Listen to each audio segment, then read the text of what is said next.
April 2000, I don't know, it's been about 3 or 4 years. Probably more like 4 or 5 years. For the longest time, I struggled just getting around. Like, I was healthy. I mean, I looked good. I wasn't fat. I wasn't overweight. I was very active, but legs were always weak. Always had high blood pressure. For years and years, doctors gave me blood pressure medicines, all different types. Nothing ever worked. I swear to God, the day I got insurance, and the doctor said, "Well, you have a new doctor said you have a high blood pressure." I said, "Yeah, I've been told that for years." And then she says, "You also have a heart murmur." I said, "Yeah, I've been told that for years." She goes, "Well, let's get you a bunch of tests."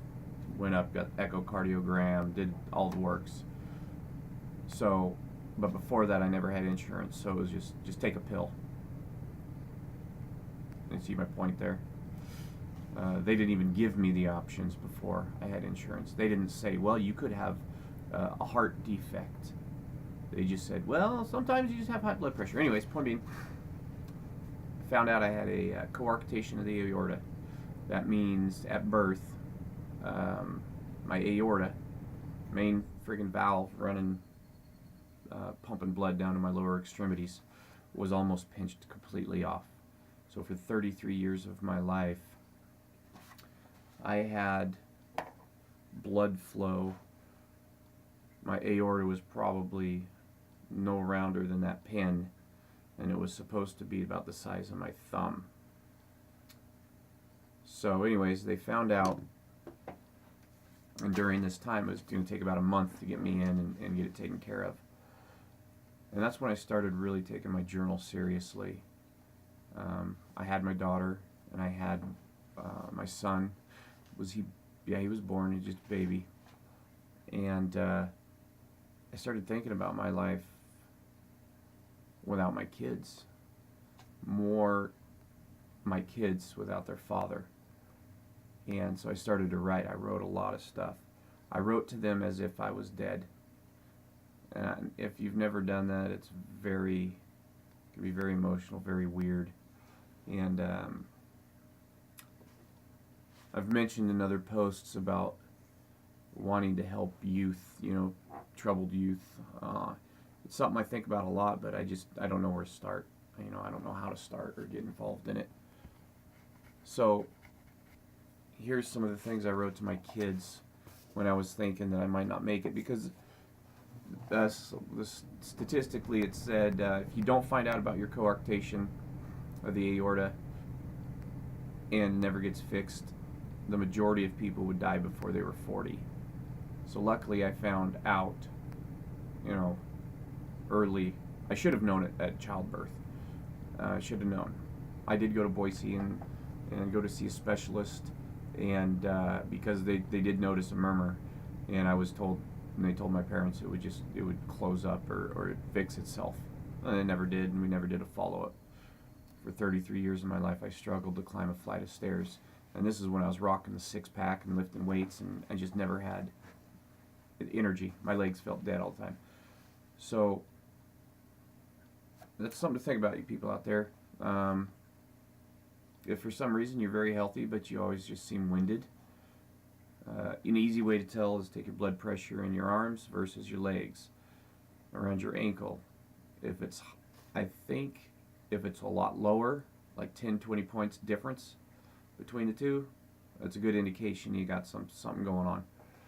So anyways, I started writing a lot because I didn't know if I was going to make it, and I have so much I want to teach my kids and tell them, and I didn't think I'd have the chance. So I started to write, and this is just something I came across. This was 10/14/2013 at midnight. Hey buddy, you're talking to me right now this minute about the movie Black Sheep. You and I watched it a lot. Now remember, I'm talking from the point of view that I'm dead. You were really into movies and video games. You just quoted the movie at age 3, and the quote was, "That's moths, you dumbass." My 3-year-old son says this to me while I'm writing a death note to him. And it's when shit, Chris Farley and David Spade, and David Spade, Chris Farley says, "Turn off the lights and I'll open the fridge, and then they'll be attracted to the light, and then I'll close the fridge." David Spade said, "That's moths, you dumbass," because they were trying to get a bat out of the house. So I say, "That's moths, you dumbass." I wanted to laugh, and I did a little. And I loved hanging out with you on the couch, playing zombies on Black Ops and staying up late. Even in death, I'm still with you very, very much. My blood runs through your veins. My DNA and genetic code is imprinted in every fiber of your body. But that does not mean you are me. You are your own man, and always strive to be who you think and feel you really and truly are. And it can be hard to know. My little wingman, my best bud, I enjoyed your company more than any friend I'd ever had, and that's 100% truth. A little ADHD, oh, so in a parentheses, or a little ADHD got me off track, I don't know where, but you're very funny and witty. You are nice and compassionate when you want to be. You are very talented. Even at age 3, I could tell this about you. But like your dad, you are a little hesitant about meeting new people and being social. Don't let anyone tell you this is a weakness you have. It's just who you are. But again, you're only 3, so it's just could be just a phase. It is good to let people in and meet new people. To love and enjoy others is to be happy and have something to live and look forward to. Socializing is what humans do. Socializing is what humans do. And for some of us, people for the most part aren't that interesting. If you're anything like your father, me, your brain finds most conversations with the average person extremely irrelevant and boring. And I don't say that to be mean, it's just something that I feel and have to deal with. I connected to people who were much more intelligent than me or had knowledge in something that was interest of me or new. And then it's a new 10:14, so this is a little bit later. About 7 days later. Hey kiddos, Daddy's been doing a little physical training because on the 26th I have what's called the AORTA. It's a written and physical exam. I guess the physical is pretty intense. It's a bummer because I haven't worked out for 5 months. So I haven't had a lot of physical activity. I've been loading up on a lot of the good stuff for my body. The vitamins, minerals, the proteins. Anyways, let's talk about life and the whole point. What do you think the point to life is? Is it to do what we want, when we want? Is it to explore the universe and discover new things? Is it to follow your dreams and passions? Or is it to go to a job that you don't like and be miserable with your everyday routine? Now remember, I'm thinking worst case scenario, I'd die on the surgery table, which is like not too far away. So I'm trying to like get as much relevance to pointing my kids in a direction to real happiness, not a materialistic, money-oriented happiness. The type of happiness where you wake up, the sun is out, and you look forward to going out to take care of your garden, hanging out with your buddy, that type of happiness. Being happy with yourself. Anyways, let's talk about life and the point. Is it to explore the universe, discover new things? Or is it to go to a job that you don't like and be miserable with everyday routine? Because sad to say, about 90% of us work every day just to scrape by. Barely have enough money for food, gas, and a little bit of fun after the bills are paid. And they won't be anyways, because if you ever go to the hospital, you'll have debt for the rest of your life. So make a choice and follow through with it. You can change your mind as many times as it takes. But when you find your calling, your passion, you do whatever it takes to get there. Study, question everything, read, accept, don't accept, Save money. You may find out you just love flowers, and you end up finding out just how amazing they are. And you love to talk about them and tell people about them. And all of your ideas of gardening and making a flower into a business. Most every time, even the people closest to you will not seem near as interested or supportive as you would assume. Some will try to tell you it's a dumb idea and it won't work. You cannot listen to this. Anyone who has ever made their dreams a reality went through this. You have to ignore it and believe in yourself. Because I promise you, if you put in 100% of your energy into your passion, you can do it, and you can become anything you choose. I write because I love the feeling of the pen sliding across the paper and seeing my thoughts, something that's invisible, something that's weightless, turn into an actual reality for anyone who reads it. My imagination turns into theirs. I also find it very therapeutic to write. It's the best way to express things that are difficult to talk about, and people usually believe or accept what they read rather than what they hear. I don't know why this is. It can be hard to get others to understand you at times. Nowadays, everyone is so involved in themselves, they never really listen to each other anymore. I always had a bunch of shit going on in my head, trying to figure out the best way to live my life, set my values and my beliefs, rather than following the herd into the shopping mall to buy the hottest new shoes or pants. I'd rather follow my own thoughts of what's important. And new shoes are not one of them. Enjoy life, be happy, and don't live in the past or in the future. Live for the moment. I love you kids so much. I've put all of my energy into trying to raise you happy and not materialistic. I want you guys to understand at a young age that objects don't bring you happiness. Achievements, setting goals, loving others, learning, exploring, adventure, and following your idea of a dream. Sweetie, at age 3, 4, and 5, you loved dancing, you were great with numbers, and you were a very loving person. Bryson, 3 and 4, you loved helping me in the garden and the obvious video game, and you were a funny kid.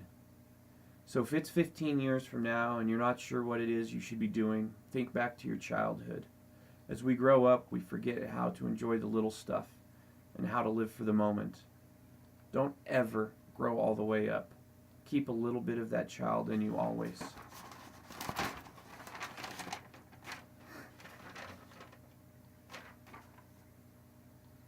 Sorry, it's...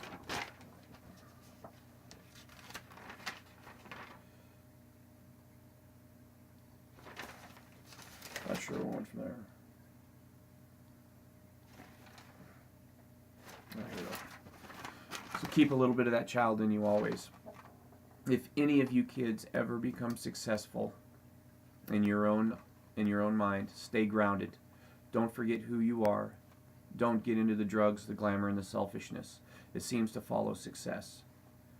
If you become famous for something great, change the world for the better. The generations before you thought they were helping, but it turned out that they created a generation, kind of rant here, of selfish, fat, over-medicated, lazy people who think they deserve everything for nothing. There is tons of beauty in the world. It's all around you. So put your energy into that and just steer clear of the nasty stuff and the negative thoughts. You can and will at times be your own worst enemy by talking yourself out of trying new things or tell yourself you're not good enough, etc. Don't listen. You can train your brain to always be positive. And either I had to go to work or something, but that's as far as I got on that. I would just kind of write just whenever, whatever I had handy.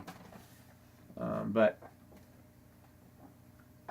point of me reading that to you is to, I don't know, we need a generation of kids that are loved unconditionally for who they are, their ideas, their dreams, and just a set of parents that are there for them to steer them in I don't like to say the right direction, because the parents are choosing what the right direction for their children are. We can't do that. We give them directions. We need to raise our kids with directions rather than a direction. That way they can choose and find their path to their own personal happiness. And if we can raise a generation of happy kids, the world will change overnight. And you know, I fail in a lot of ways at being a good father, but the one thing that I always do is I make sure to just talk to my kids. The simplest thing. If you're a lazy dad, lazy mom, you can't get off the couch, you don't have any, how hard is it to sit there and go, hey kids, is there anything going on in your minds that you'd like to talk about? Any questions of how the world works? How was school? What are your interests? Do you have questions for dad to how to start something? Just, you could sit there and be lazy in your damn pajamas and have a shit job, barely pay the bills. But if you have kids, tell yourself that, okay, well, if I'm not going to amount to nothing, and if I can't make myself get off the couch and be successful and be happy, I can at least fake it enough to where I can give my kids enough direction verbally to help them end up being happy, well-adjusted kids. So we don't give them enough credit. They're brilliant. They're brilliant. Children are absolutely brilliant, because what makes them so much smarter and intelligent than adults is they still believe anything's possible. They have an imagination.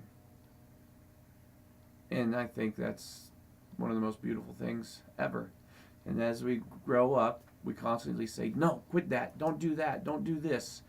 You should never, don't embarrass yourself, don't embarrass me. I catch myself all the time. I believe what I'm saying to be 100% truth, but I'll catch my kids, if they're dancing and being loud shit, and I'll tell them to be quiet. I am taking a kid being artistic and motivated and open and not embarrassed, and I'm crushing it every time I tell them to be quiet because I'm trying to watch a TV show or something. Every time they want to get the finger paints out and color, and you're like, that's too much of a mess, it's too much of a headache to clean up. Obviously we can't do it all the time, but just start paying attention to how many times we actually tell our kids no, or stop it, don't do that. And all they're really doing is being creative. It's sad, man. And I feel very guilty for the times that I do, because sometimes I just don't have the energy. And I'll say, I don't want to do that right now, sweetheart. And you just see a little bit of that creativity and that energy and that happiness crushed every time. And we're not going to change the world. My generation ain't. I'm probably not even the generation after me, but my kids' generation, they'll be able to change the world. They'll be able to see all the flaws and all the fuck-ups we've made, and right these wrongs, and learn to live happy. Just happy. And happiness isn't like you wake up every day and you're freaking stoked. Happiness is accepting and living in the times when you are sad, angry, upset, hurt. Accepting those feelings and not trying to constantly run from them. Excuse me. If us parents can figure out how to do that,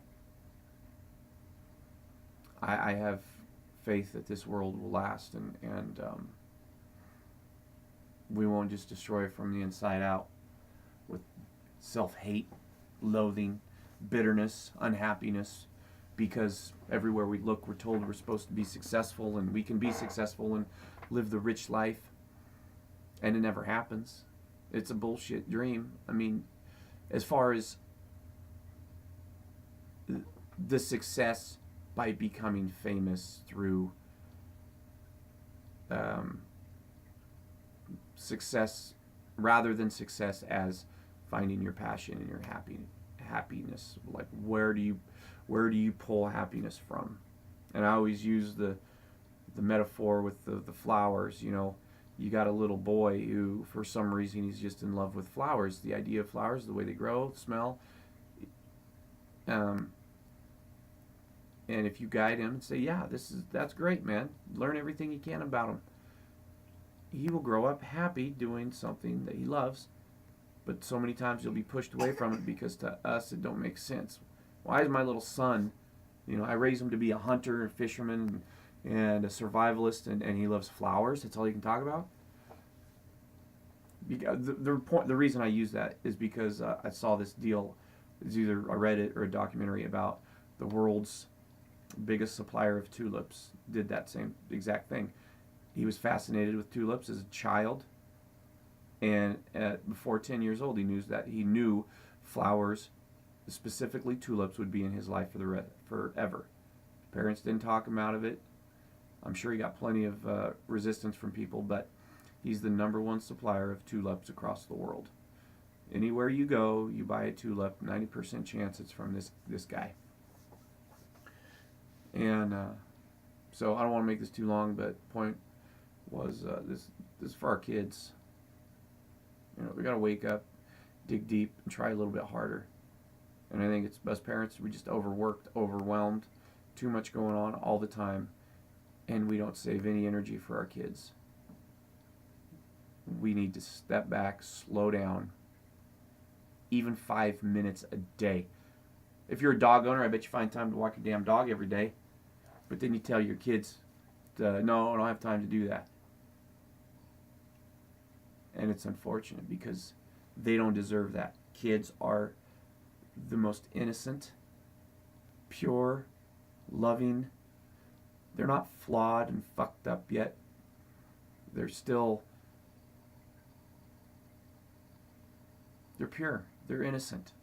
They don't have skeletons in their closets. They haven't done anything wrong. And for us as parents to not give them absolutely everything we can as far as our time, just time. That's all they need. They don't need toys. They don't need new clothes. They need time. And you need to feed the brain with just as much healthy information and ideas and support as you would healthy organic foods. So anyways, I'm kind of running out of metaphors. So peace. Go wake your kid up and give him a kiss and tell him you love him and you do anything for him. You know, just they remember everything, and it affects them. It'll affect them when they become an adult. Every single action we do. I think it's the scariest thing in the world to be a father because you don't know what they're going to remember, and you don't know what's going to affect them positively or negatively. So, anyways, honey, please don't play with that, okay? See, that one was good because she's got my $70 headphones on and she's playing with the mic. So it's okay for me to tell her not to do that. That's not being creative. That's being destructive. All right, peace out and go love yourself.